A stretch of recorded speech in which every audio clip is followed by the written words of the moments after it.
So I want to start off before we kick all of this off with an introductory disclaimer.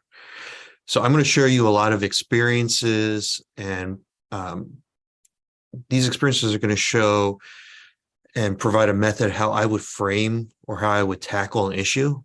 And they're going to sound like solutions, because in every role I've had to take in a lot of information, discern it, and provide a solution, and then off we went. And I think most of you that are participating here are in that role. So that's all of my pre-Strong Towns experience that I'm bringing here. But through the office hours, I want to make sure that you don't focus on the solution that may be discussed. I want you all to focus on the journey and how I would approach the questions that you're asking through the Strong Towns principles, and how these things, complex systems, can be simplified and discerned. So the disclaimer is really to focus on the thought process and don't focus on an end result or a solution, because there will be multiple solutions relative to each community and the conditions you have specific to your area. But focus on the thought process, and I encourage you to use the chat feature, not only ask questions, but as we're communicating here and I'm sharing ideas, what your thoughts are with that as well.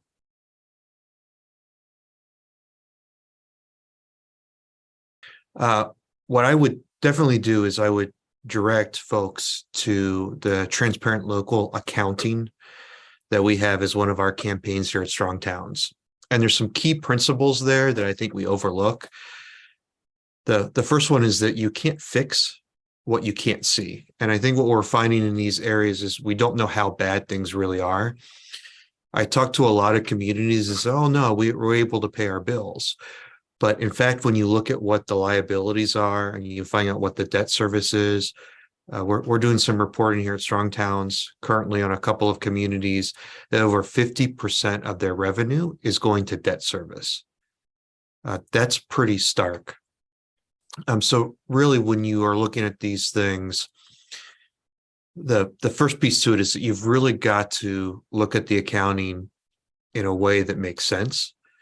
So there's a lot of things buried within local jurisdictions and how the accounting has occurred. So again, laying it out so it makes sense. What we're also finding, and we've had some articles that we've recently published that show that your local accounting has to be accurate. Like, everybody makes mistakes. So there's mistakes that occur all the time. We also are finding there are things that are baked into the accounting systems that we aren't properly assessing properties. So it's, identifying those things. And then finally, all of the accounting work is for the citizens. It's for you, the residents in a community. And there's lots of jargon, and there's a lot of great financial people, and there's a lot of voodoo with TIFs and special taxing districts and revenue bonds and all those things. These terms and these tools don't match the way you would do your checkbook at home, but it's in a similar mindset. It's a different approach. So, getting all of that lined up. The cold truth is that I think most of our cities are going to have to go on a diet of beans and rice for a long time to get caught up on this. I mean, that's the cold truth to it. I'm a huge fan of Dave Ramsey and his Financial Peace University. And I think that type of cold turkey, debt snowball is the only way to get out of this. But it will result in making hard decisions of where cities will be making investments in maintenance, in policing, hard decisions about where growth goes. So there are no easy challenges. But to circle back to it, I think you can't fix what you can't see. Fortunately, most of you here understand that, but your peers, your neighbors within your communities don't. And that's the first thing, is to identify that you have a problem.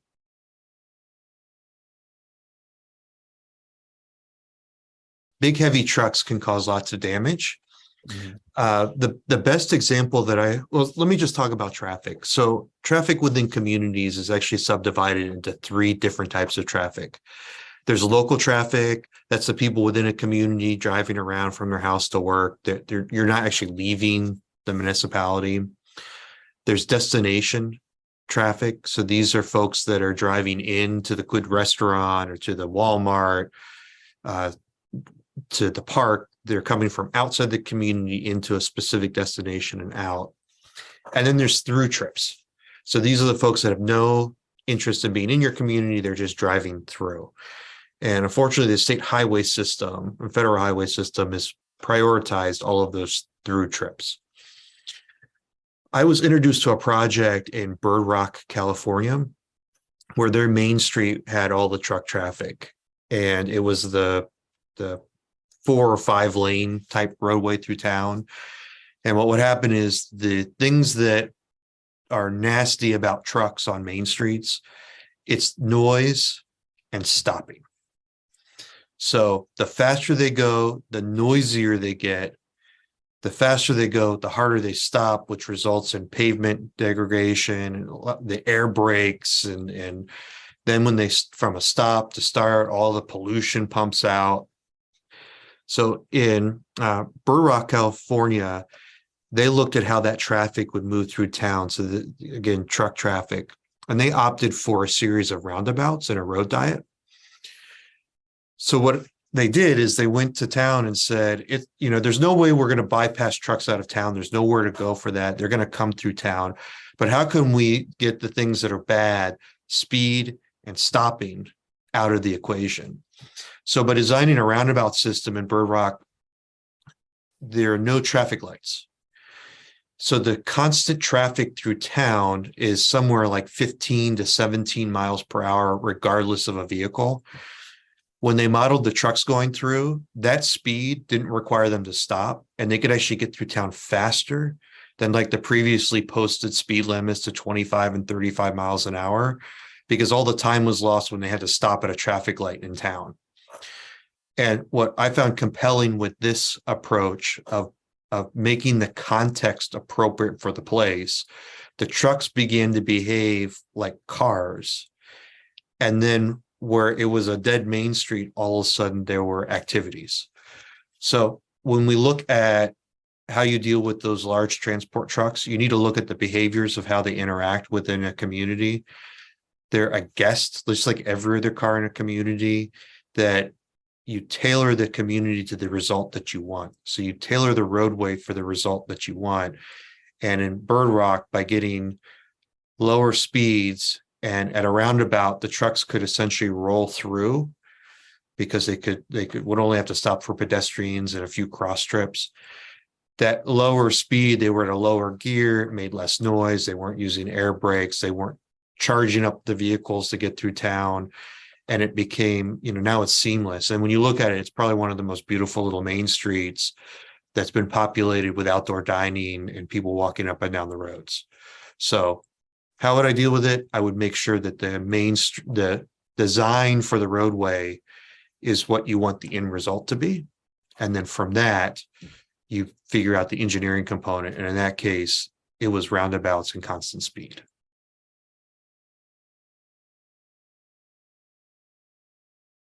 The alternative is not to do it. That's the short answer. Right. So when we look at these traffic impact analyses, they're highly flawed. And I call it voodoo. I'm not sure if that's a technical term, but my experience has been that a lot of the traffic analysis is voodoo, because what they're doing is the traffic analysis takes on assumptions like with a development, every user at that development will be in a car and drive there all at the same time. And very similar to what you see, we've written many times in Strong Towns about Black Friday parking. You're designing for the worst case scenario at the peak time. That analysis costs an enormous amount of money for a small infill developer to do. And then it results in road projects that are based off of an analysis that is never really going to happen. And we just wrote an article on Strong Towns where there's a widening project that's threatening a 30-year-old farmer's market. And the farmer's market's loved by the community, but the traffic analysis is showing that the land has to be acquired to add more lanes and widening the road and all these pieces. When I was in Ranson, the form-based code that was adopted there took a completely different approach. The approach was, what type of road network, what type of road system do you want? Require that, and then omit the traffic study. So instead of spending any money on a traffic study, invest that money into something that we could all benefit from. So the alternative to it is to outline a street grid, and street grids are extremely powerful. Strong Towns has written a lot about these, about the power of a street grid, not only in dispersing traffic, but economic development sides of it. So in a community where you have control of these things, developers have to build access points. They have to build driveways. They're going to build roadways in these developments. In Ranson, the city required all new development to connect to all future lots and all future street connections and existing connections. And by providing a network of streets, what I saw, which the Department of Highways was in complete disbelief on, is that with additional development in the heart of the downtown, we saw a reduction in vehicle miles traveled. So where a traffic analysis is always going to project north, it's always going to have to say more cars, more cars, more cars. You never see a traffic analysis that says, oh, this project will reduce traffic. It always produces more. But what we found is by requiring a network of projects, the city could see infill in the city and vehicle miles traveled, and we could directly relate that and correlate it to a disbursement of traffic within the city. So within a great street grid, everybody going 15 miles an hour, or less than 20 miles an hour through town on a street grid, they got places faster. And then what do you know, when the cars are driving at a slower speed, we saw an increase of walkers and cyclists. So even though it became a choice for folks. So I'm not an advocate of those studies because it's a self-fulfilling prophecy of making more roads. And it's usually based off of what I describe as voodoo. And there's a lot of technical terms that I'm sure there's some transportation engineers that will fill that in. But if your analysis as a city, if you know with all the data and research we have that the street grid is your most powerful transportation tool, then require it and accept that that's going to reduce and distribute trips. And you don't need a report. You don't need a big engineer to do it. You've already done it at a citywide level. And let folks that want to invest in your city invest on improving and updating that infrastructure and into their project, which has lasting value, with a report that does it. So that's what I plan for, what you want, and ask for it when the development comes.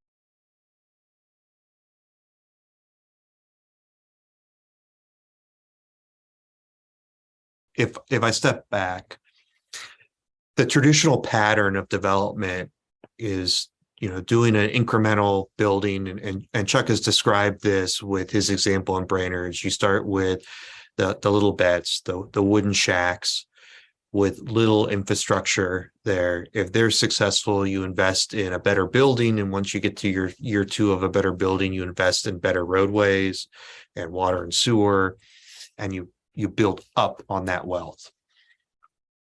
Our current development patterns start with full-fledged 100% full engineering and construction of all the infrastructure in hopes that private development will come in and backfill. And when you look at that Brainerd shack analysis, those buildings are where most of our suburban development is today. We're starting with those shacks. Now, we have better building codes and more requirements. So the wood is now a steel frame, but the exterior is a thin EFIS, styrofoam, sticky brick. It's a very disposable structure. It's valued engineered out to die after so many years, so very disposable. That's where most of our cities are. But we put 50 years of private investment in new infrastructure year one, so it offsets that. So we have to recognize that difference and understand that model. But we also need to recognize with this towns and what the role of a town is. uh, towns don't have to accept these types of annexations and developments. And we're working right now in our community action lab in Lake County, Florida. Really, really interesting struggle they have there, where they have some communities of just a few thousand people that have 25,000 and 35,000 proposed residential units in these towns that are coming on board. So imagine a 4-block Main Street, and they have an entitlement of 25 or 35,000 units coming down the pipe. They got there in many of these cases because the cities annexed them in this idea of growth. And we've talked about this with the Ponzi scheme. I think it's okay for towns to say no to annexations and additions to their community. I also think there's opportunities with towns for them also to say okay to certain annexations that are strategic, that controls the edges of the community. So if you have a small rural town and on the edges you're under threat because the county is focusing on approving developments and they're just letting this stuff go in, these towns should be approaching those undeveloped tracts and trying to get them within the city, not for the purposes of development, but for the purposes of protecting the edge of the community. So recognize where you are within the development patterns. And I think most of our American towns right now, what we would call kind of the suburban, the shiny and new stuff, really are shacks in a fancier wrapping. We also need to empower our towns and smaller communities to establish where those edges are and protect them, because those are the most critical areas within our towns, and provide that as an edge and that growth buffer within those areas. I know there's a lot of writing and several podcasts that we have on Strong Towns related to these issues with rural towns. And definitely worth diving into that and listening to that, because I think there are more rural town issues to deal with that have this pressure of unsustainable development practices than we do in big cities across the country. So even though you're small as a city, and I worked in a town of 5,000 people, when you start to add up all of those together, you actually have a larger minority and a bigger voice. Within cities or the development area, the new urbanists have a thing called the urban transect, the urban to rural transect. It's a brilliant diagram. So this came out of Florida when new development would come in, the environmentalists would come up and they would identify all of these habitats too close to the coast, too close to the wetlands. And there's an environmental transect showing the spectrum of habitat within an area. The urbanists said, well, there's also not only animal habitat, there are people habitats. And the fire and fury you're putting against a project shouldn't be equal for an infill project as it is for the greenfield. So within the urban transect, what I see across the country, and I had this in all the jurisdictions I worked in, the codes only focused on new development to be the most urban starting day one. It was like, it's going to have the mixed use, it's going to be walkable, it's going to be super compact and all those pieces. That's great. That's where it should be. The struggle with that is that that's not how towns organically grow.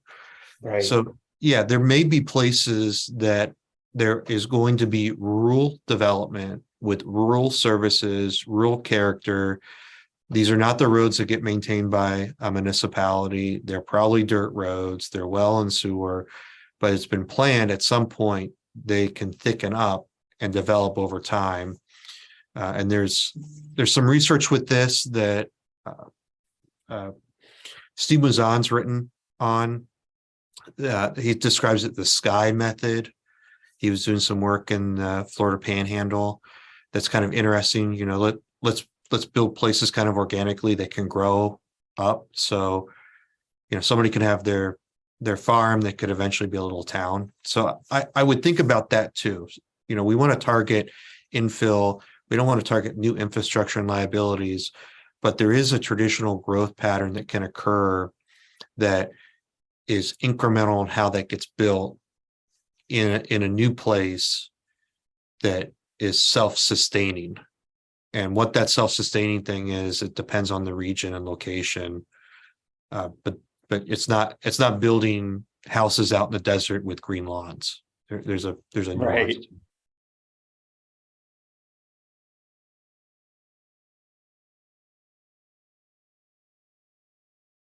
So the first thing that I think we need to remind ourselves, especially as city managers that are, the chief operating officer, or as a mayor that's responsible for these communities as a business, it's okay to say no.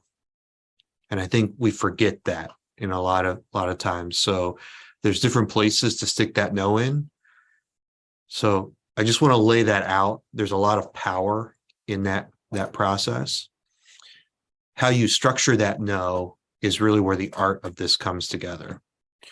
So I'm not sure everybody knows this and about property rights and entitlements, because they mean slightly different things across North America.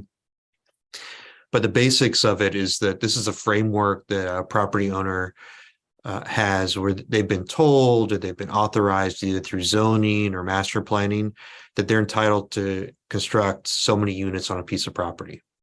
And this could be a number of units, square footage, or retail or commercial. And they now believe that they can get X amount of units and they should be paid for X amount of units. And all across the country, there's case law with this, that you can't go in and downzone it from 60 units to an acre to 6 units to the acre. That's a taking. You have to pay somebody for that. So that's something that there's a lot of case law on. But there's also some other nuance to it. So the governing body has the right to establish the performance standards for the development of those units per acre. My experience has been that even though you set a low bar of 6 units per acre for development, rarely, if ever, does a developer, or are they able to achieve that maximum allowable units, because the product types, the lot sizes, the stormwater, the roadway, the open space requirements, all those things chip away at the land. And generally, unless you're going to go up, you can't go out. So you can't yield the maximum amount. So there are things that you can do that the governing body has a right to establish those performance standards. And these are the rules of playing for development. With that, the standard zoning requirements that most folks take, you go out there and you see what the planners are promoting, the standard stuff that gets repeated in every community. They have the R zoning declarations, the C zoning for commercial, all of that. You need to throw all those out, because those are what led us to this problem, and they've led to these false assumptions. And then what we end up doing is writing more regulations to make it more complicated to do these things. Those zoning requirements are all looking at the wrong metrics. So we really need to look at the metrics that you have for your community through a strong towns approach. Look at the strong towns principles and look at performance standards that don't tell you how many trees go on the street or how much yard you have to have. But you should be looking at things like, what are the long-term liabilities that are going to be with this neighborhood? What's the fiscal impact for this type of development? When is the rate of return for that development? The road widths on it are twice the size of what we have in the regular part of the town.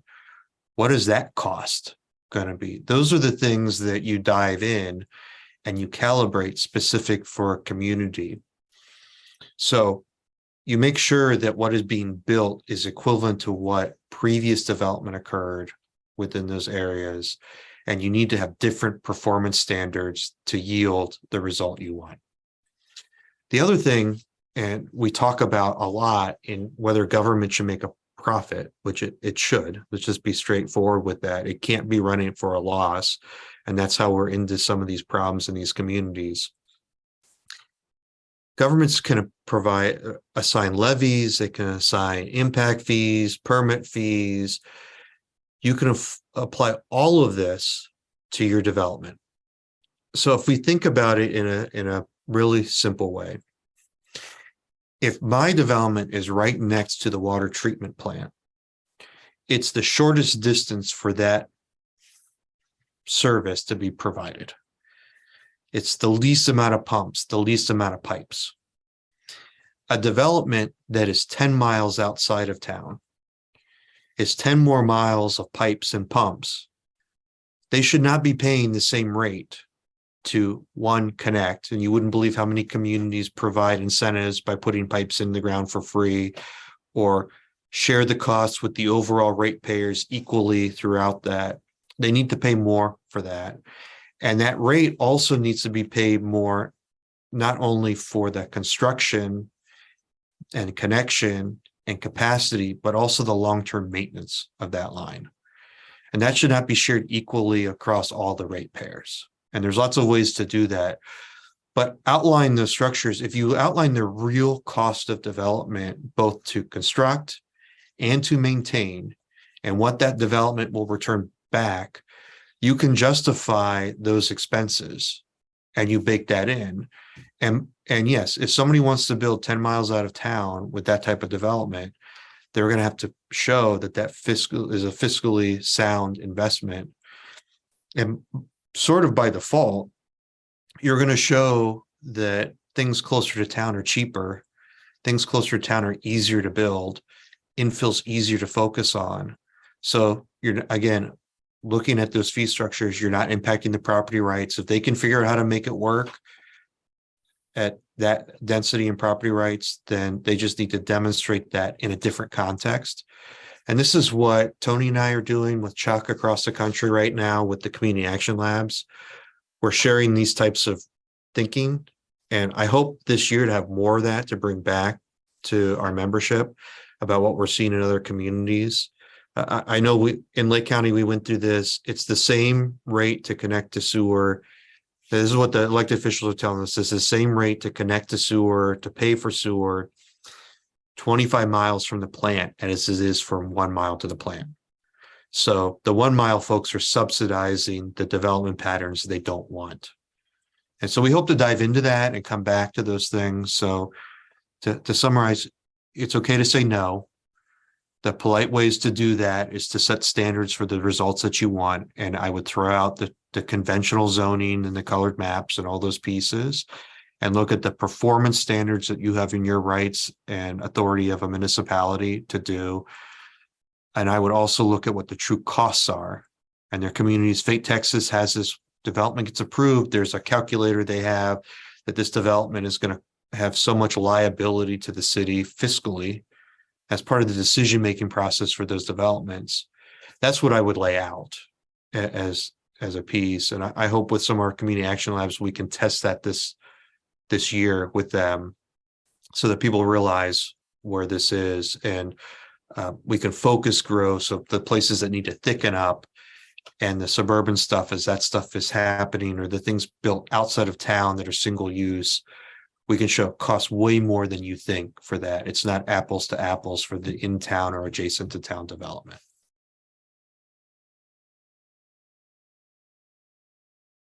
Strong Towns has written a lot about this, and I want to nuance it because the conversations I have with this start with how do we mitigate gentrification, and then the next piece immediately comes in and says, you know, we don't like that because it results in displacement. Gentrification and displacement are two separate things.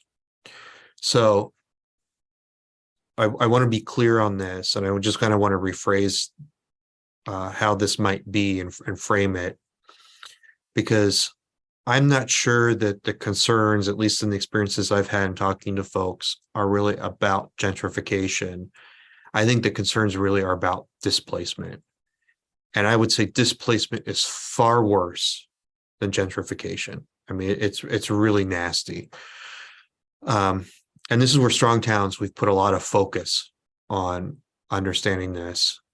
Daniel wrote a really good piece about untangling gentrification and displacement, because when you start to dive into that, especially with low-income families, minority communities, people of color, we often find that they're seeing displacement from these gentrifying neighborhoods, and yet gentrification doesn't really, according to some of the research that Daniel's found, it's not usually that cause of displacement, and displacement can occur where there's not gentrification.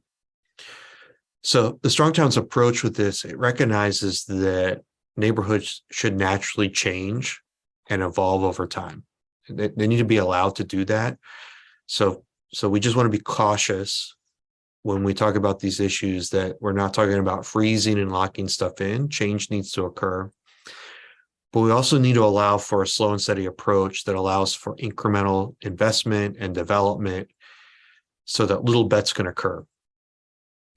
So when we talk about these types of places that you see a lot of displacement occurring, where people are being pushed out and being moved around for pieces, basically because they can't live there. There's not the sustainable components of a neighborhood. They don't have access to jobs. They don't have access to grocery stores.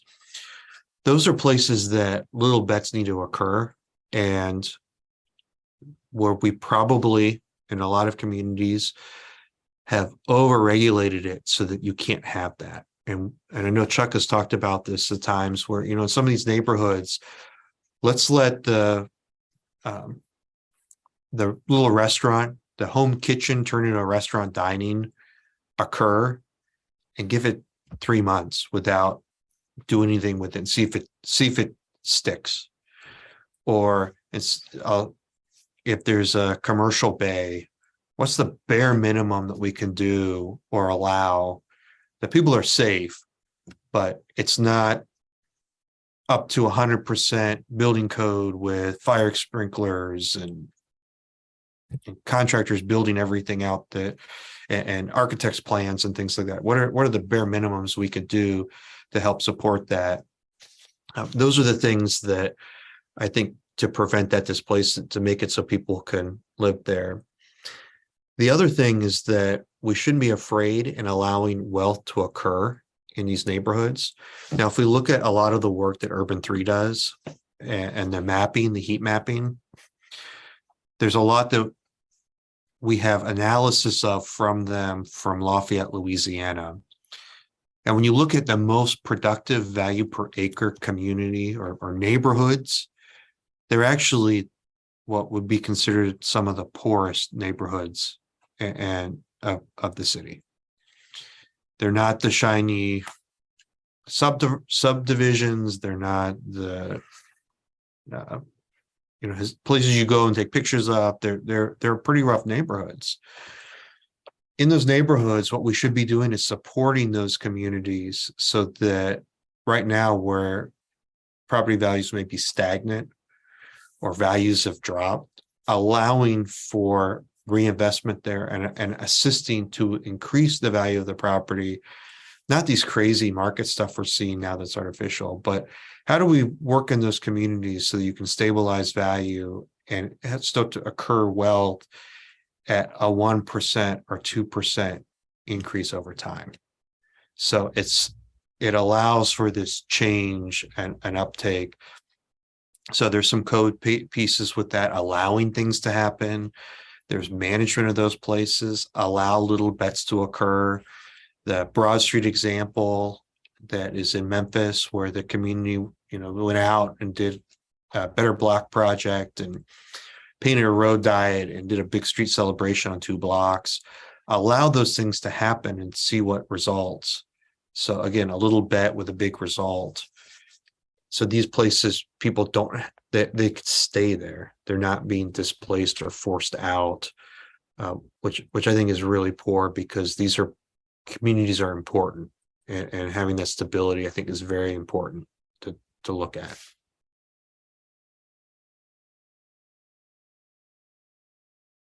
Strong Towns approach: abolish it everywhere you possibly can. Abolish it. Now, that's a big ask for a lot of folks, but in smaller towns, this should not be that complicated. We just learned in Vermont passed a regulatory tool within their communities that if you abolish parking minimums, you get a check on the box for kind of the regional planning piece. So John's going to be writing about this and sharing some of the incredible stuff that one of our local conversations did there. But here's like a tool that you could go to every small town in Vermont that the state says, hey, if you abolish this, so you just make it so parking is optional for your developments, you get a check on the box. And I think of all the things you could choose, it was like the easiest thing to do. You weren't having to build, it has to do with kind of environmental stuff. So you weren't having to build a big stormwater pond. You weren't reconstructing a street. You're taking one line out of your code and putting a line through it. So there is a state agency that's provided the text and every community can adopt it. So I really abolish it. In smaller steps to that, I wrote a piece about parking more than a number. So how you account for that. And again, that's applying small town principles. So if you actually look to see how much parking is around a site, your professional staff at a municipality should be able to say, hey, there's already 12 spaces here. We don't need you to build 12 more spaces. We can utilize those. And you can observe it and see what works and let that occur. The other thing that I'm surprised more people aren't doing, and it's probably because you don't know. So here's like a secret for everybody. Okay. You're familiar with development applications for municipalities, right? You want to build something, you draw it up, you submit an application, it goes through the process of the planning commission, you genuflect, goes to the council, they review it, you kiss some rings, and it, development gets approved. Good, bad, ugly, destructive, positive, all of that goes through. Every zoning ordinance and every code of ordinances in every city charter usually provides a process for citizens to submit changes to ordinances. Just like you approve development, you can change ordinances. So big developers do this all the time. They go in, they want to change all different types of doodads within the code. Our membership in Strong Towns, and we've got these resources about abolishing the minimums. What you should do is take your code and basically X out the parking requirement or provide some other tools in there to account for it. Or we're working with one community action lab now. They have, I think it's like 18 or 19 categories for parking. So like, is this parking for a theater where it's by seats? Is it for a church by pew? I mean, it was all these wacky numbers. There's ways to consolidate that. And I think most smaller communities are always looking for things to streamline and simplify their code because the dirty secret is most planners just go and they Google an ordinance and they adopt it. But as a membership, I think you can propose edits to the code with strike through and underline code text, submit it to your municipality, and you go through a process just like you do for development to advocate for those changes. And you can do that. A lot of communities, I work with lots of staff and in the municipalities, if the public's coming forward with a desire to do something, it gets ears and it will probably get legs. So I think small towns are easier because you can have a cup of coffee with the mayor. There's probably only one person on staff. It's kind of a little bit easier, but don't hesitate to bring those forward. So that's kind of the secret, that there's opportunities out there for you to write and propose an ordinance to your community. We have lots of examples. We can direct you to those examples and take them forward and process them. It's not that difficult to do. Don't be afraid to hear no a bunch of times. You can be persistent and get those through, especially in a smaller community where you may know the people that are on council or have the ability to get their ear, and they're probably business owners that don't want to deal with this issue, and you're providing them an avenue to do something great in your community. Yeah, that's really insightful. Yeah, and thinking about like community size and yeah, right. Like these people are our neighbors, and if we share a place that we call home and we're able to connect over that, it can be a really powerful tool to kind of reframe how we engage one another.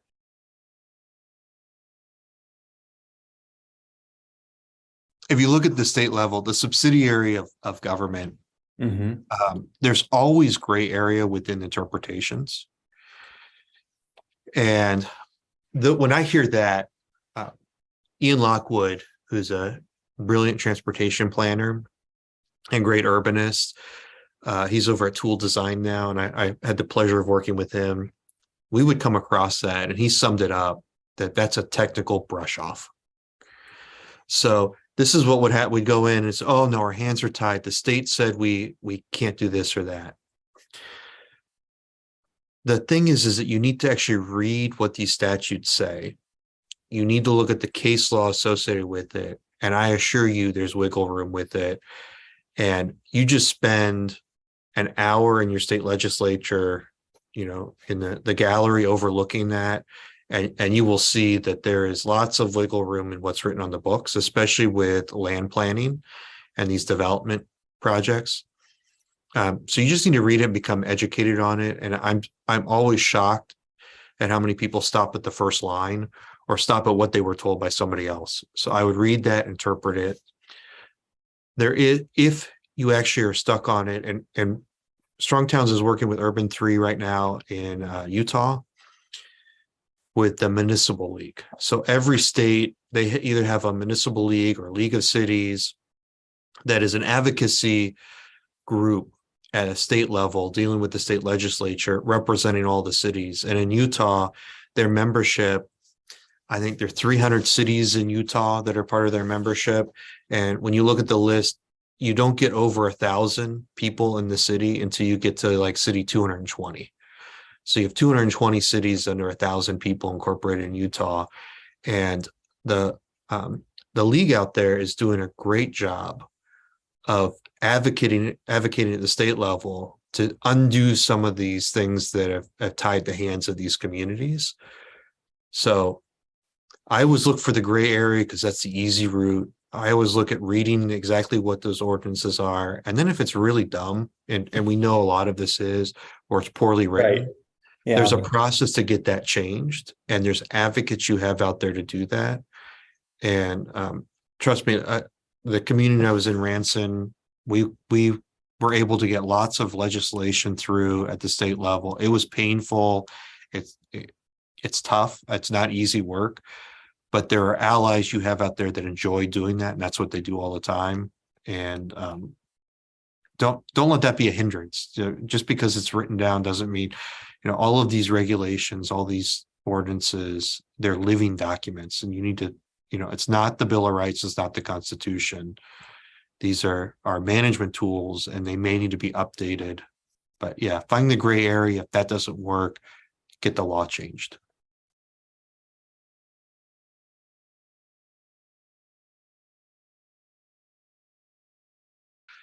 Strong Towns has looked at what the return on investment of public dollars into a project, what type of, if for every dollar of public investment that goes out, how much private investment needs to be put in there to generate revenue back to cover that.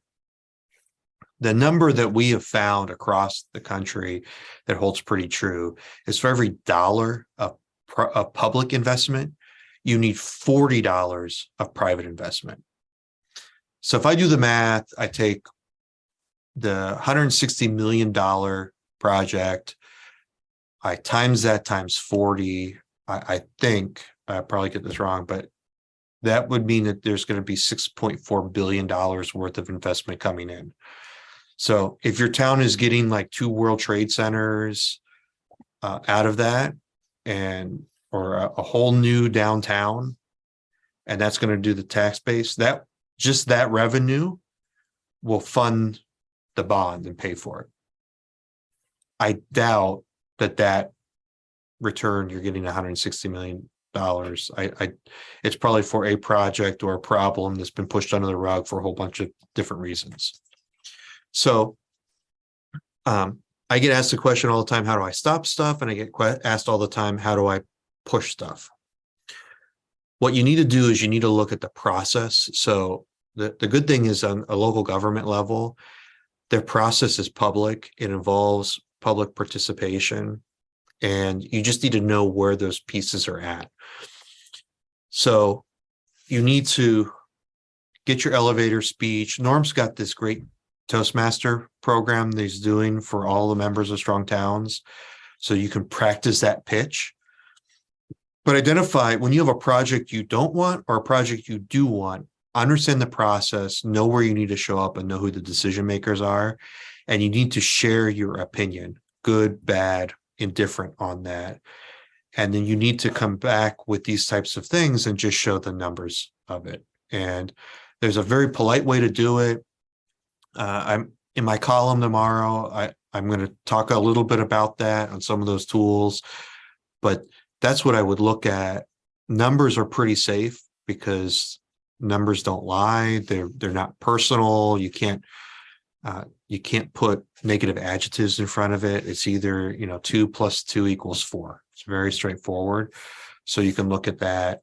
So understand those pieces of who's making the decision of these. Understand where the liability is for these. So where is the money coming for that bond? You could do a lot of stuff. You can build a lot of schools. You can put a lot of people in new safe housing. You can get new parks for $160 million. That's a lot of money. Maybe relative. If you're in Chicago, maybe it's not, but in most of the towns and communities I work with, that's a lot of money. And understanding that debt service, and there's city after city after city that have debt service like this well beyond what their means are.